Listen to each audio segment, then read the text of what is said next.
Ok, bon, Hashem. Donc, on va reprendre Nahum.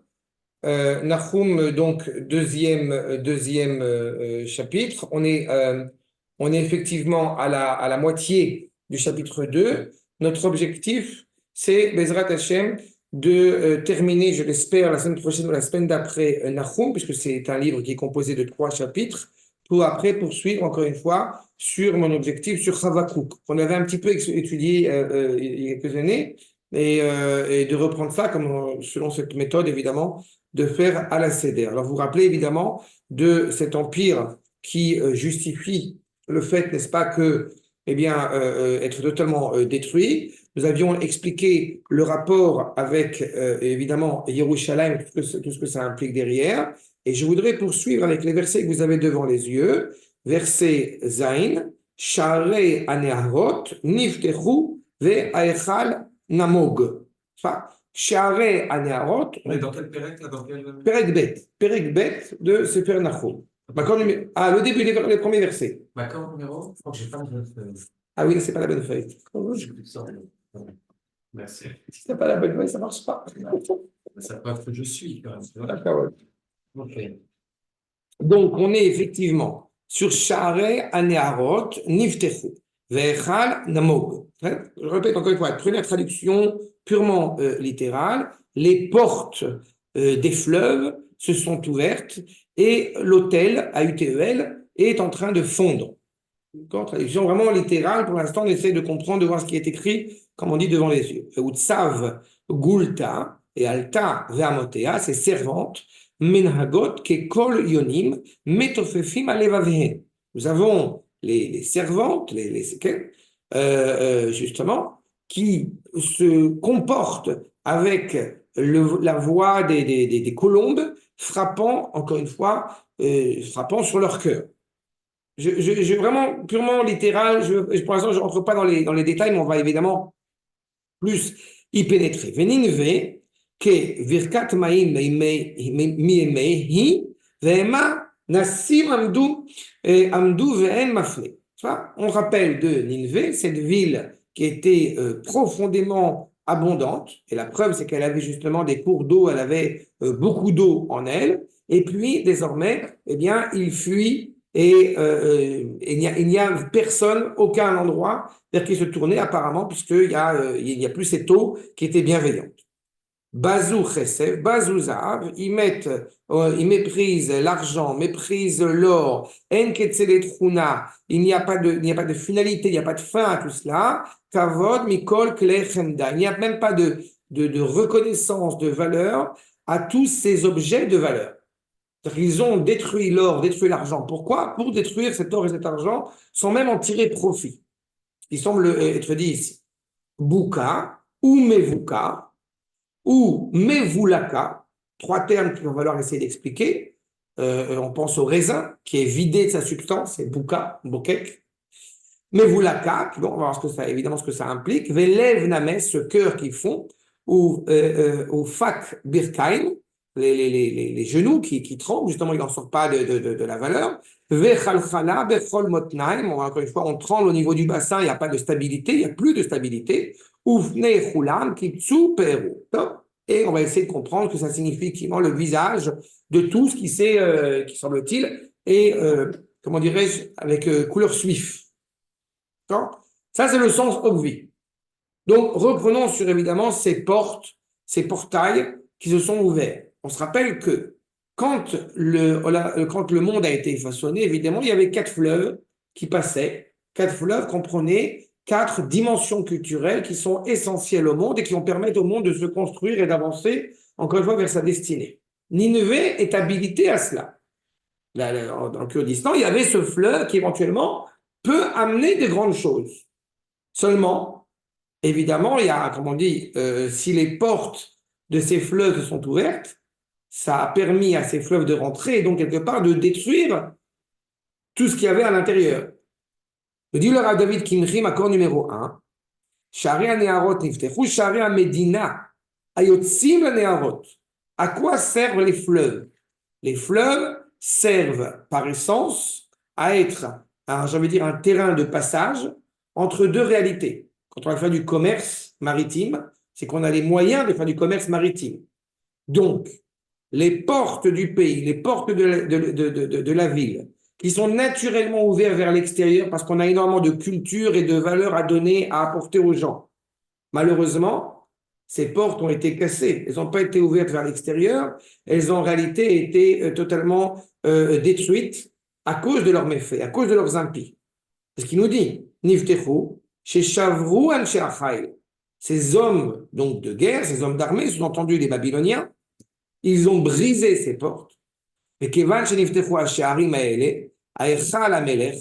Et donc, puisque les portes sont ouvertes, puisque toute le panache, toute la dimension culturelle de ces nations, de cette nation de Achour s'étant évidemment détruite, le palais du roi qui est au cœur est en train de perdre de sa splendeur, en train de perdre de sa grandeur.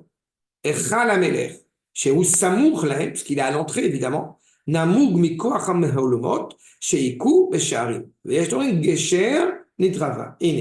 Ces ponts, ces viaducs qui étaient là pour passer donc des réalités vers une autre réalité, de la culture, de l'eau, de abreuver une société, eh bien, en réalité, est en train malheureusement d'être totalement détruit. C'est-à-dire que l'Empire a totalement perdu de sa puissance. Seulement, j'ai pu voir un autre axe de lecture. C'est toujours important que nous ayons en tête que quelles que soient les guerres qui sont menées, au risque de me répéter, elles ont toujours un impact et une source en Israël. C'est uniquement dans ce prisme-là, encore une fois, comme la centralité de cette histoire. Et Rabbi Yitzhak Abavanel nous dit justement, quand il s'agit des portes qui sont ouvertes vers ces fleuves, eh bien, il évoque Sha'arei Yerushalayim. Vous l'avez, Makor numéro 2, n'est-ce pas? Le Rav Hananel, c'est ça? Okay. Je vais le monter un petit peu. Voilà, il est. Ok. Donc, le Rabbi Yitzhak Abavanel, on se rappelle, maître d'origine espagnole, et qui nous dit Retzono lomar Sha'arei Yerushalayim. Asher etzel Nachal Kadron veGichon niftechu b'milchama sheyishberu otam hakasdim. Donc, on a d'un côté, effectivement, l'évocation de la brisure de cet empire de Achour, mais aussi le rapport qu'a l'empire de Achour à l'égard du Beth Amikdash, à l'égard de Yerushalayim, qu'il a aussi mis en évidence la présence du roi authentique, c'est-à-dire d'Akadosh Baruch Hu. Ce qu'il nous dit, Aechal Namog, ou Remez le Beth Amikdash Valashchina, Shenistalka Venalta Yerushalayim. La présence, la résidence d'Akadosh Baruch Hu ne peut plus siéger dans son palais. Parce que justement de Achour va sortir aussi les Babyloniens qui vont apporter des choses absolument terribles. Mais, donc ça peut laisser entendre dans le premier commentaire qu'il s'agit de cet empire de Achour, dans le deuxième qu'il s'agit d'Israël qui en réalité est en train de prendre une claque. En réalité, et je pense que c'est très important parce que dans le même, encore une fois, le même rapport que nous avons actuellement dans la guerre que nous menons, on pourrait se laisser aller à dire c'est une catastrophe. On pourrait se laisser aller effectivement à dire nous sommes en train de mener une guerre qui est douloureuse, qui est pénible, mais on peut aussi le voir sous un angle plus profond que cela, à savoir que justement cette résidence d'Akadosh Baruch Hu qui s'élève, eh bien, ne s'élève que pour mieux y revenir. C'est-à-dire que dans le rapport à un bouleversement politique qui se passe dans le monde entre Achour et entre Bavel, et l'impact que cela aura pour Israël, ne sera par la suite que bénéfique pour Israël. Mais en attendant, on a le sentiment d'être dans une extrême détresse, au vu de ce que nous dit le Rabbi Yitzhak Abavanel. En tout cas, c'est étrange de parler d'Yerushalayim alors qu'a priori on parle de la ville de Achour, en fait de la ville de Ninive. Le Ramat Vali, dans son commentaire, nous dit la chose suivante. Les filles, chez les Kol Klipa et Klipa, c'est justement la problématique. De quoi on parle quand on parle de Klipa? Nous vivons dans une réalité, comme je l'ai dit, où évidemment le mensonge, les écorces, les souillures politiques nous entourent. Mais le monde est animé à arriver à toucher du doigt la vérité. Par conséquent, on peut se dire que quand on voit une réalité historique, un bouleversement historique, on peut dire quand on voit un bouleversement historique que, justement, je vais mettre en silence, pardon, qu'on ne comprend pas forcément ce qui est en train de se passer. Mais on ne doit jamais quitter de vue, perdre de vue, la finalité de ce projet historique. Donc, les écorces, elles tombent l'une après l'autre. Aujourd'hui, Achour tombe, demain la Babylonie va tomber, puis la Perse va tomber, puis l'Égypte va tomber. Tous les empires tombent. Les fiches et les kol klipa ve klipa tzinoch echad, amushraj bagdusha, shemivila et hashpa'a ben shritata. Ça va dans les deux sens. À la fois, cet empire a pu gouverner, a pu diriger parce que Akadosh Baruch Hu lui a permis de diriger, lui a donné les ustensiles pour qu'il puisse diriger. Mais cet ustensile qui aurait pu s'avérer bienveillant à l'égard de toute la création, pas seulement d'Israël qui est le cœur comme on sait, mais à l'égard de toute la création, eh bien, s'est révélé avec le temps comme étant une catastrophe. À ce moment-là, quand la Shrina, on dit elle s'est élevée de Yerushalayim, ça veut dire, tu ne veux pas de la présence d'Akadosh Baruch Hu chez toi, t'inquiète pas, elle s'en va.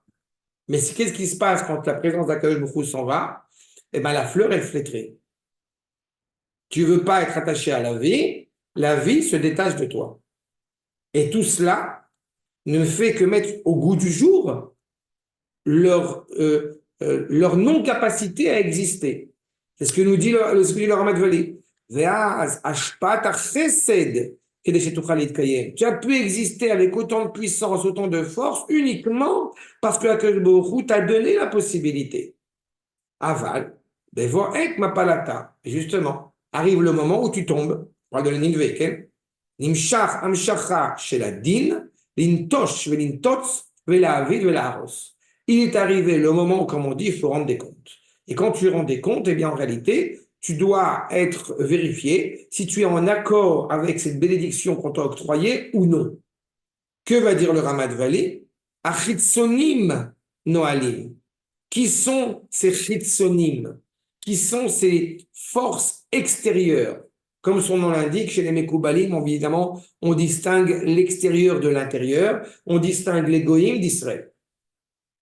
Les goïms se sont malheureusement, et là, c'est ce qui est en train de se produire, se sont, encore une fois, mis en porte-à-faux à l'égard de la bénédiction qu'Akadosh Baruch Hu, eh bien, ne serait-ce que par la force qu'il leur octroyait, leur offrait, leur proposait.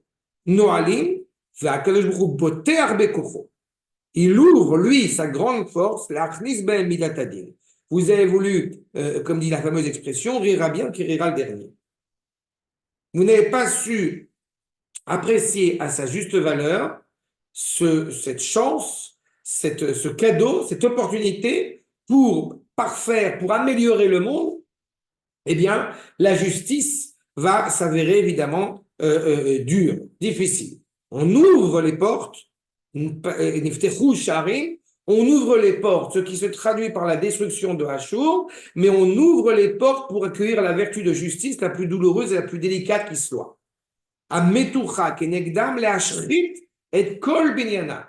Tout ce que vous avez forgé, on rentre dans le Sefer Shemot cette semaine, il a créé des constructions absolument exceptionnelles. Qu'en reste-t-il aujourd'hui? Des ruines. Vous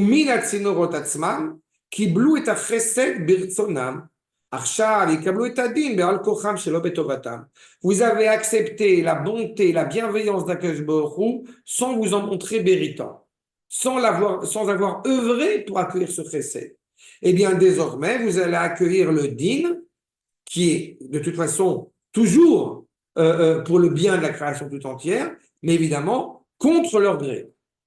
Alors, on voit le parallélisme, encore une fois, entre cette ville de Achour, le lien que le Ramat Vali s'y rattache en mettant en évidence la parole d'Akadosh Baruch Hu, le roi authentique, mais le Rav Laniado, le Kliaka, essaye de comprendre comment est-ce que malgré tout on peut faire un parallélisme entre Ninvé et Yerushalayim. Comment est-ce qu'on peut parler justement j'extrapolerai, comment est-ce qu'on peut parler d'un écrit inscrit dans le Tanakh et la réalité contemporaine de notre peuple à toutes les époques, encore plus à la nôtre. Il faut toujours avoir en tête que nous parlons du prophète Nahum, qui est inscrit dans le livre des prophètes. Ça veut dire que la seule justification, la seule validation des propos qui sont tenus n'ont de sens et n'ont été fixés dans le canon biblique que parce qu'ils sont d'actualité encore aujourd'hui. Donc, on n'est pas en train, en réalité, de parler uniquement de Nineveh ou de Hachour ou de Babel, et encore moins, évidemment, de Jérusalem.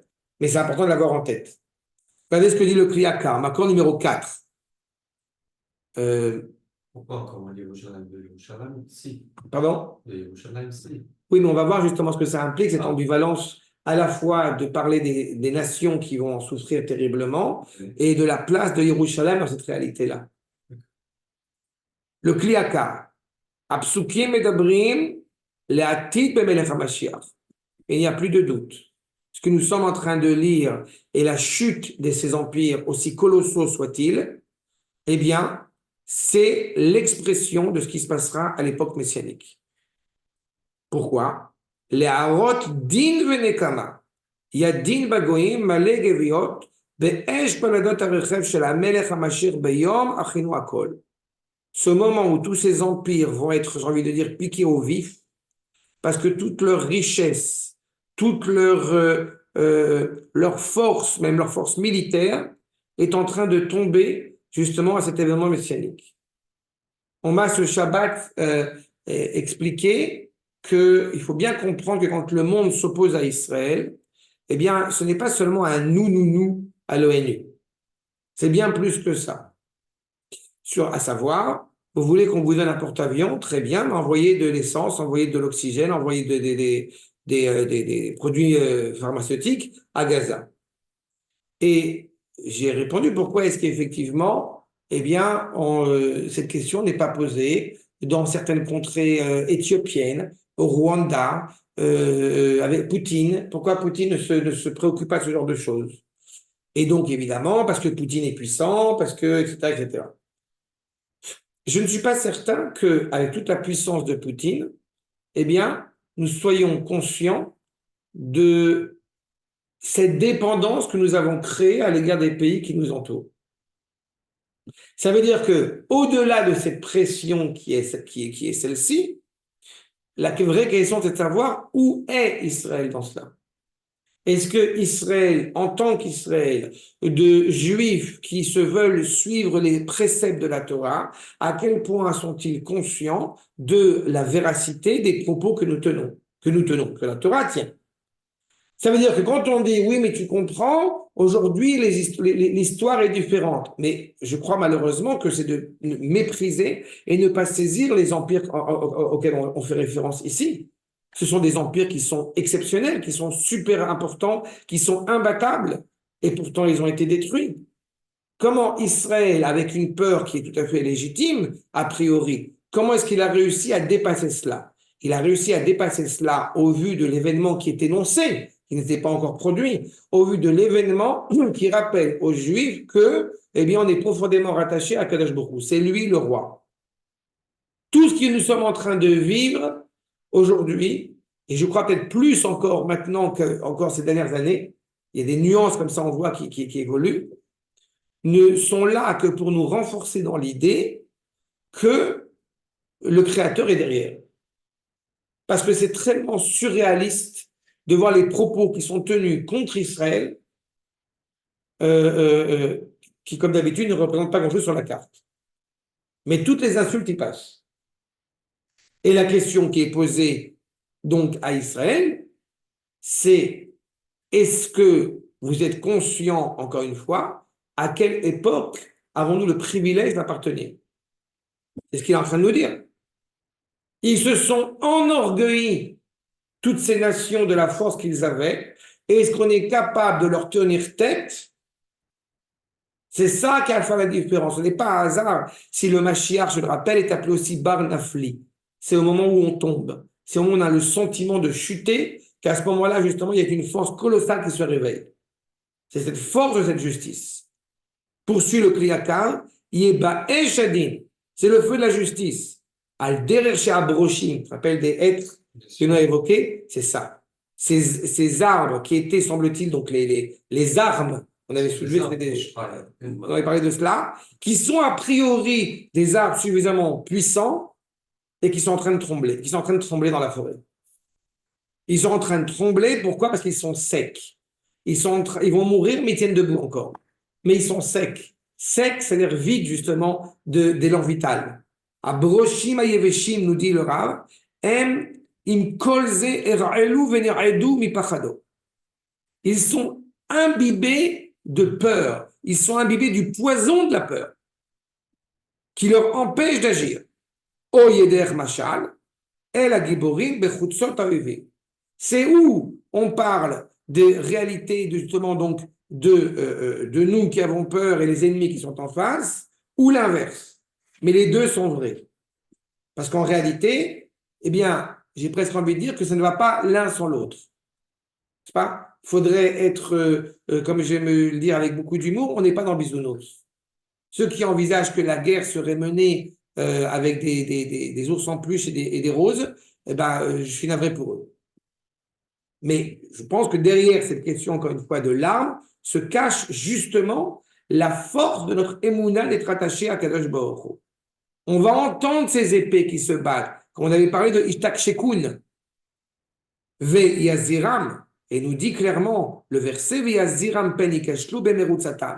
Quand ils vont s'empresser de courir vers la montagne, vers la muraille de Jérusalem, ses ennemis, en pensant que leur force militaire va réussir à nous supplanter, va réussir à justement à nous détruire,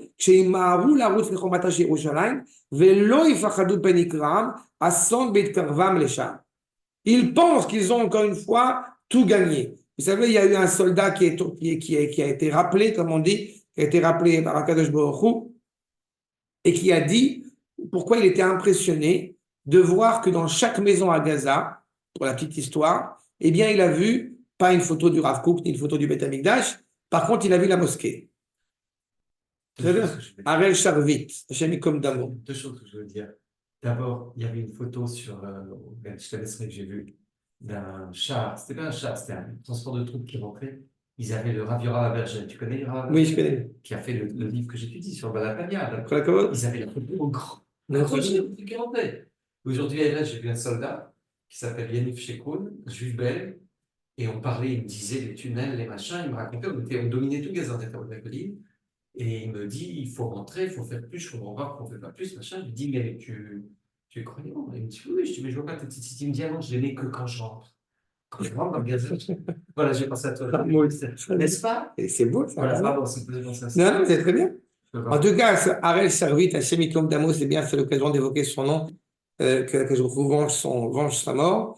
Le fait est, c'est qu'il a mis en évidence le fait que dans toutes les maisons à Gaza, il y avait la mosquée.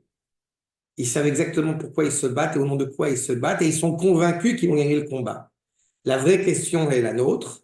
Est-ce que nous, en tant qu'Israël, sommes-nous conscients, encore une fois, que ce combat est perdu d'avance par eux? Parce que justement, leur volonté, c'est ce qu'ils nous disent. Comment ce que tu nous dis sur le Harabait? C'est pas eux qui nous empêchent de le prendre, c'est nous qui n'osons pas. C'est pour ça qu'il ne faut pas le faire par un décret. C'est quand on sera prêt, il viendra tout seul. Il faut qu'on encourage la préparation. C'est partie de l'éducation. C'est ce qu'on fait. Demain, je monte. Très bien. Je dis aujourd'hui, il faut prendre, il faut construire. Amen. Amen. En tous les cas, Uchan à Socherit Barach, justement. Vous avez voulu essayer, vous voyez comment il a changé le commentaire traditionnel quand on parle de Nivé face à la Babylone. Et en réalité, eh bien, le Kliakar met ici en évidence la volonté de ses ennemis qui ont voulu nous porter préjudice en disant que justement on va réussir à toucher Yerushalayim, alors qu'en réalité, d'un point de vue, encore une fois, surtout à l'époque messianique, eh bien, en réalité, ils n'arriveront pas à le toucher. On avait parlé la dernière fois d'un toit, le Srach, Soker, que les Bnei Ashur, que les gens de Ninvé étaient rentrés dedans pour se protéger des balistraot, des bombes qui étaient balancées au-dessus. Et ici, le Kliakar nous amène à l'instant, eh bien, un sens totalement différent où le Srach, le Socher, c'est le Beth Amikdash. Le Beth Amikdash est appelé Souko, la Souka d'Akadosh Baruch Hu. Ils ont pensé qu'ils pouvaient porter préjudice à Israël et porter préjudice à Yerushalayim. Ça ne marchera pas. ויתברך מוכן מסוכך עליהם ולא יפחדו שערי הנערות יפתחו. ההיכל נמוג, כי השם יתברך יבוא לשכון. Toute dimension de royaume, d'entité politique va fondre. Pourquoi? parce que la Kadosh Baruch Hu va venir résider, va venir siéger justement, tel que le monde doit être, encore une fois, être animé. En cela, tous les hôtels, pas que l'hôtel de Nindué, tous les hôtels à UTLS, tous les sanctuaires royaux, comment dire, les palais royaux, vont tous, encore une fois, tomber face à la restructuration et la réinstauration de la Shekhinah, de la présence d'Akadosh Baruch Hu en Eretz Israël. C'est pour ça que le Kliakar termine en rappelant Metziv Gvul Almana. Metziv Gvul Almana, on ramène la frontière, c'est aussi la bénédiction qu'on dit quand on va dans une nouvelle ville qu'on ne connaissait pas en Eretz Israël ou qu'on a vu détruite et qu'on voit reconstruite, alors justement, Metziv Gvul Almana. On retrouve celle qui était a priori la veuve, retrouve sa frontière, retrouve son authenticité. Donc, c'est une attaque directe qui n'est pas seulement tournée vers Nineveh, ni même vers Bavel, qui est l'attaquant en chef à ce moment-là. C'est une attaque, c'est une réflexion et une réaction face, et c'est pour ça que c'est à l'époque messianique, où tous ces empires qui voudraient éventuellement faire trembler Israël, eh bien, ne peuvent pas y arriver, ne peuvent pas y succéder. D'accord? Alors ça, je poursuis. Vous avez donc Utsav Gulta. Qu'est-ce que c'est que Gulta? Ça vient de Galouille, nous dit le Metsudat Sion, l'accord numéro 5. C'est en réalité donc quelque chose qui est révélé au grand jour. Je pense qu'encore une fois, pour faire pas pour faire toujours des extrapolations, mais on le voit bien. Tous ces empires, toutes ces puissances qui tiennent des propos absolument terribles à l'égard d'Israël sont simplement en train de révéler la centralité d'Israël. Certains sans le vouloir, certains volontairement, mais en tous les cas, tout est révélé au grand jour. Bien sûr, c'est parce qu'on se rend avec l'ampleur du mal qui nous touche est à la mesure du bien qu'il mesure. Exactement. Ouais, mais c'était dans les nains qu'il faille c'est presque chrétien, on a l'impression que c'est un mal satanique. Mais j'ai vu aujourd'hui un journaliste français qui te dit que Israël, c'est le Satan. Non, moi, je parlais dans l'autre sens. Bah oui, là, mais je te dis. Quel journaliste? J'ai vu son nom. Quelle chaîne tu regardes? J'ai vu sur un truc, un journaliste français, il t'explique d'abord, il y en a un qui a relevé qu'on a dit sur Ishmael que c'était un animal et pas un être humain. Ça montre bien qu'il ne sait pas ce que c'est qu'un être humain dans le sens traditionnel du terme. Mais en plus de ça, c'est déjà dans la Torah, on ne va pas inventer ça. Ishmael, père et Adam, c'est pas un chénous. Et il a dit, voilà, nous, on n'a rien contre les Juifs. Et la preuve, c'est qu'il y a des Juifs qu'on aime beaucoup. Je cite. Il me dit, mais voilà, l'État d'Israël, les Juifs, voilà, nous taxent d'antisémitisme. En réalité, Israël, c'est le Satan de l'humanité. Ah, voilà. Bon, faut l'éliminer. C'est une bonne phrase. C'est ça. J'ai trouvé ça génial. Donc, Elia, sache-le, tu es rattaché au Satan. Et... mais ça va, je le vis bien. Rassure-toi, je n'ai pas encore les oreilles rouges, je sais pas quoi. Là. Ah voilà. Oalta, dans tous les cas, donc Utsar, Gulta, donc c'était révélé. Ayalta, on s'élève. V, Emotea, Amotea, c'est donc les servantes. Chiffrotea. D'accord? Motea, Manegot, Kekol, Yonim. Pourquoi c'est très intéressant? Parce qu'on voit bien que dans ce Kol Yonim, la voix de ces colombes, on peut le comprendre de deux manières. On peut le comprendre effectivement comme étant la voix, la supplication, le larmoiement de ces colombes qui perdent leur stabilité, et donc quelque part, justement, qui se tapent sur le cœur, on sent les pleurs, on sent les complaintes, ou alors, là encore, on peut l'entendre à l'échelle inverse. Ça veut dire que tous ces serviteurs de cette nation d'Israël, qui, comme justement la voix de la colombe, qui va retrouver ses yonim en plus, donc c'est un couple, la voix de la colombe qui retrouve son mari, puisque vous savez que la colombe, c'est l'image d'Israël, et qu'on se rappelle dans la paracha de Noach, et que justement ce qui est particulier chez la colombe, c'est qu'elle est fidèle à son mari et qu'elle revient dans son nid tout le temps. C'est-à-dire qu'il y a ici les serviteurs qui ont les serviteurs, et Amaotea, tous ceux qui sont serviteurs en réalité du sens ultime de la création, qui essayent de se comparer à cette colombe rattachée à son mari, mais évidemment, elle n'y arrive pas, c'est sans succès. Regardez ce que nous dit le Hacher HaKadosh, Makor numéro 6. Okay. Amaotea, Menegot Kekol Yonim, Asher kolan oraat simchat zivug. La voix des réjouissances de ce conjoint avec sa conjointe. Le kol Yona avec Yona. Chez Mesabevet akol orat ahava vesimchat zivug. On entend la joie, on entend la réjouissance du couple qui se retrouve. Car amotea mipnei oivim alokrimota ayosot besmachot. D'un côté, vous avez ces ennemis qui, eux, se comportent comme si, avec la même réjouissance qu'on va entendre dans un couple qui se marie, mais malheureusement à mauvais escient. Dois-je rappeler, là encore, ce genre de réflexion, ce qui s'est passé à Simchat Torah est absolument terrible, mais, ben non, il n'y a pas de mais. C'est exactement cette Il réalité-là, n'aurait même pas avoir le droit d'en parler. en plus. Et non, même pour dire que c'est terrible, Bien je ne peux sûr, pas leur bien annoncer. sûr. Ça les regarde pas. Bien sûr. Mais, encore une fois, ils utilisent et surtout ce qui s'est passé à Gaza, c'est toujours important de le signifier, c'est qu'ils vont, avec énormément d'exaltation, se comporter avec cruauté à l'égard d'Israël, comme au moment où Israël retrouve sa joie, sa valeur en étant rattaché à son conjoint, à Kadosh Baruch Hu. Il y a un parallélisme qui existe. Sauf que le parallélisme, il est affreux. Il est désolant. Pour eux surtout, parce que nous, malheureusement, on le vit.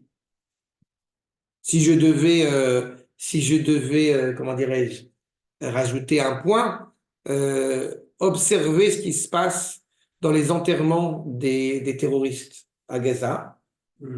Non, mais c'est intéressant à voir. Entre des journalistes chrétiens qui disent qu'Israël s'attend à les enterrements des mecs du Hamas, tu as quand même des occupations. Tu veux nous en parler? Le mercredi. Le mercredi. Non, mais j'aime beaucoup parce que tu vois la différence. C'est nous qui enterrons nos bombes, je crois qu'on leur paye directement dans le cul. Je suis très sensible à cela. C'est pas parce que ça me conforte dans mon idée, je le sais. Mais je suis très sensible à cela parce que, une fois n'est pas coutume, il n'y a pas photo. Entre l'Avdil, les enterrements de nos soldats et l'enterrement de leur pourriture. Je ne parle pas du fait que ce soit du pourri parce que c'est des pourris. Je parle du rapport humain ou pseudo-humain qui existe dans leurs enterrements et l'Avdil milliardaire d'Alot avec les nôtres. Ça n'a rien à voir. Ça confirme cette idée encore une fois, et c'est pour ça que ce que dit ici la Cheikh HaKadosh, c'est absolument terrible. On est en train de parler de la joie, de la réjouissance d'un couple qui se marie, et avec les mêmes intentions, avec les mêmes intonations sensibles, cette tentative de destruction. À cause de ces ennemis, justement, qui vont se comporter de manière excessivement cruelle.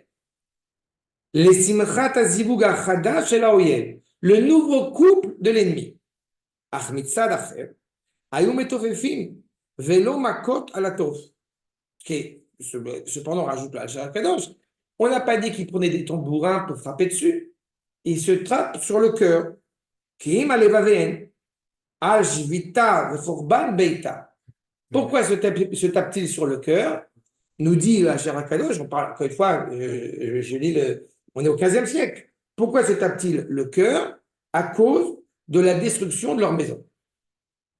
C'est-à-dire que la souffrance réelle, est-ce qu'elle est due à un acte d'une cruauté absolument terrible qui a été produit, ou parce que ma maison a été détruite? C'est-à-dire que tout le monde s'enquiert, et là encore une fois je ne peux pas faire autrement, tout le monde s'enquiert effectivement de situations terribles qui se produisent notamment à Gaza, mais en réalité ce qui est quand même assez fascinant, c'est que ce qui est de plus dramatique, c'est leurs maisons qui sont détruites. C'est tout le processus qui a fait qu'on en est arrivé là, qui est totalement inhumain de leur part, eh bien, comment dirais-je, passe carrément au-dessus. C'est exactement ce qui nous soulève ici. Ils ne frappent pas sur des tambourins pour dire on va se réjouir comme si. Donc il y a quand même une nuance entre le mariage où il y a l'orchestre qui réjouit et leur manière d'aborder ces termes-là. Et donc justement, Nineveh, qui était jadis, que Birkat Maïm, on a dit, Nineveh, qui était une ville animée par, encore une fois, la bénédiction, l'abondance. Rajoute le Metsudat David, Makor numéro 7. כן? מימי קדמונים היא הייתה מלאה כל טוב, כברכת המים המלאה לה. Elle est remplie, encore une fois, de bienfaits économiques. Les eaux. C'est quoi, Mimé Kadmonim? C'est Oui, les origines, okay. À l'origine. Une région qui, encore une fois, est profondément fertile et qui peut faire énormément de bien pour eux et pour l'humanité. Ils étaient animés par cela. Et aujourd'hui, ce n'est plus le cas. Vema, Nassim. Nassim, la nous, faut s'enfuir. Ata, Ema Nassim, ou Menichim Kol HaRosher. Il laisse tomber toute la richesse. Tout ce qui était zone de richesse est devenu zone de destruction. Amdou, pourquoi deux fois? Imki, Amelerva Sarim Itzaaku, le roi et les ministres. Pourquoi il y a cet impératif de dire donc à cette peuplade de Nineveh, restez, tenez-vous droit. Le roi et les ministres, c'est ce qu'ils leur disent. C'est pas? Le roi et les ministres, comme vous le savez, qui sont au Qatar, évidemment. De façon de faire d'analogie, encore une fois. Mais il n'empêche qu'il leur dit, il leur crie dessus. Lama tanusu, amdou, indou, veilachamou mouloyev. Battez-vous contre l'ennemi. Ça a toujours été le cas, malheureusement, depuis notre retour en terre d'Israël, où les lieutenants étaient derrière en train de dire allez vous battre, ou sortez, on va tous les détruire et puis on va revenir. Et puis malheureusement, pour eux surtout, peut-être tant mieux pour nous, ça n'a pas marché.